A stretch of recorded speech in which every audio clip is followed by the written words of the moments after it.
This is a question where we're going to use the binomial to calculate probabilities. So we've got a workforce where the ratio of males to females is 9 to 11.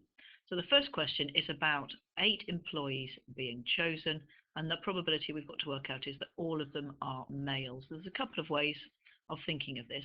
First of all, we need to work out the probability that one employee is a male, and we can see that as the ratio of males to females is 9 to 11, the probability that somebody is male is 9 out of 20. Now, if you've got 8 employers and all of them are male, that means that we're working out the probability that the first one is a male, and the second, and the third, and the fourth.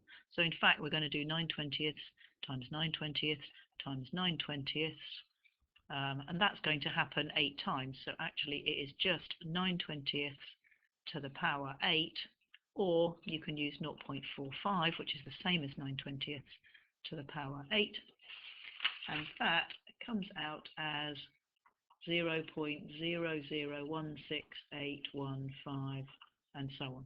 Now you could also use the binomial here, where n is equal to 8, that's the number of trials if you like. The probability of success in this case is 0.45, and the probability of failure, or Q, which is the same, remember, as 1 minus P, is 0.55. Then, using the formula for the binomial, the probability that x, and x is the number of males, so the probability that x is equal to 8 is 8C8 times 0.45. Now that's success happening 8 times, multiplied by failure happening 8 minus 8 times rather, which is 0. Now that is actually just 1. If you work out 8C8, now you can either do that using Pascal's triangle, or you can use your calculator using the NCR button and typing in 8C8, or you could just remember 8C8, or you can use 8 factorial divided by 8 factorial 0 factorial. Either way, whichever way you work this out, this comes out also as 1. And again, we get 0.45 to the 8 to the power 8, which gives us the same answer. I would round that to 4 significant figures, 1, 6, 8, 2, although you'd get away with 3. Okay, the next part says, what's the probability that exactly 5 are females? Now, we can't just work out the probability like this, because the 5 who are females could be any combinations, many different combinations of the 8 employees. So the probability that 5 are females, first of all, we need to work out the probability of a female, and we've just done that and worked out that it's 1 minus the probability of a male, so it's 0.45. We've then got n is 8. This time success is being a female, so that's the 0.55, and Q is the reverse of that, which is going to be the 0.45. And we want the probability that x is equal to 5.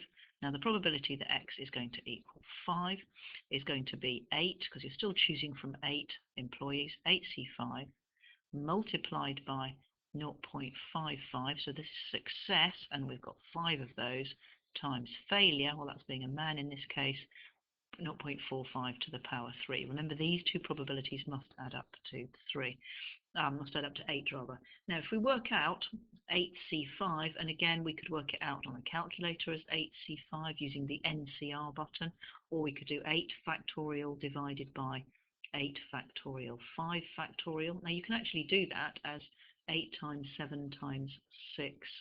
Sorry, that's not, got that wrong. It's 8 factorial 5 factorial 3 factorial. So 8 times 7 times 6 rather, times 5 times 4, divided by 5 times 4 times 3 times 2 times 1, multiplied by 3 times 2 times 1. Now notice here, everything from 5 downwards here is going to cancel with this. So I'm left with 8 times 7 times 6 divided by 3 times 2 times 1. Well, the 6, the 3 and the 2 cancel, and we're left with 56, 8 times 7, which you would also get by doing this. Anyway, this comes out as 56 multiplied by the 0.55 to the power 5 times the 0.45 cubed, and that lot comes out as 0.25682, which I'm going to round to 0.2568.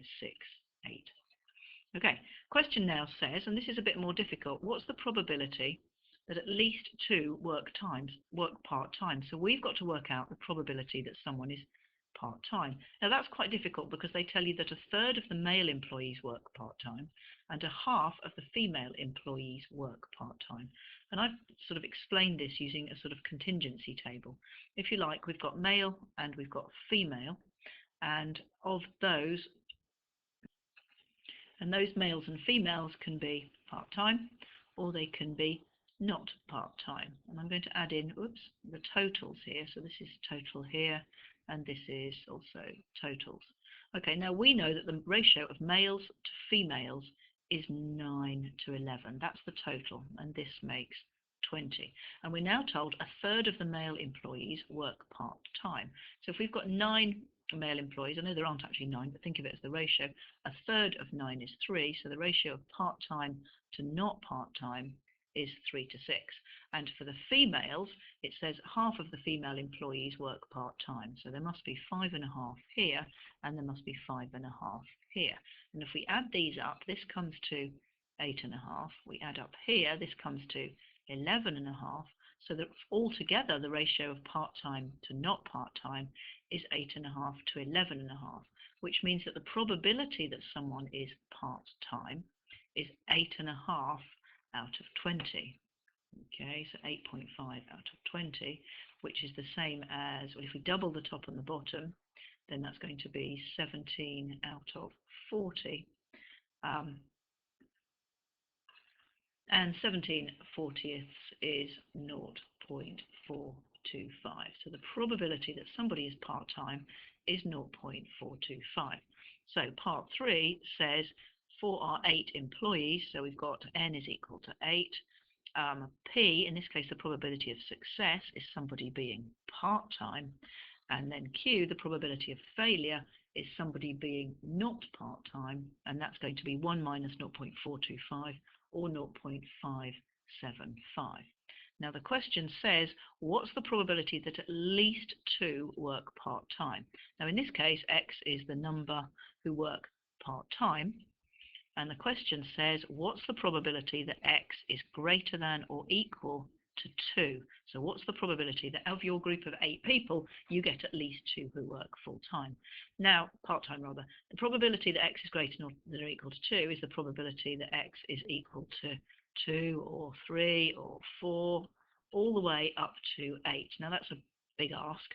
Lots of probabilities to work out. It's much easier to work out 1 minus the probability that X is everything else. And everything is except 2 to 8 is actually going to be 0 or 1. So we're going to work out the probability that X is 0 or 1. Okay, so first of all, 1 minus. So the probability that X is equal to 0. So that's just 8C0 times success, so 0.425 to the power 0 times 0.575 to the power 8, plus we want the probability that X is 1. Well, that's going to be 8C1 times success, that's 0.425 to the power 1 times 0.575 to the power 7, so 1 plus 7 being 8.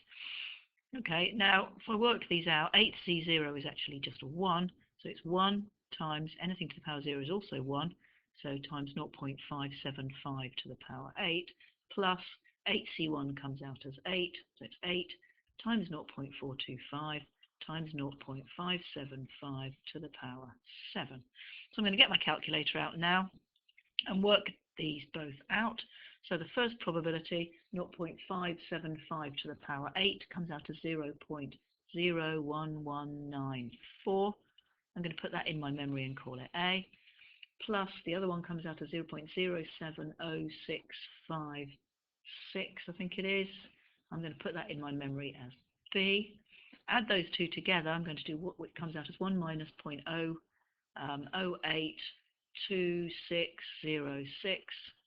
which finally comes out as 0.917393.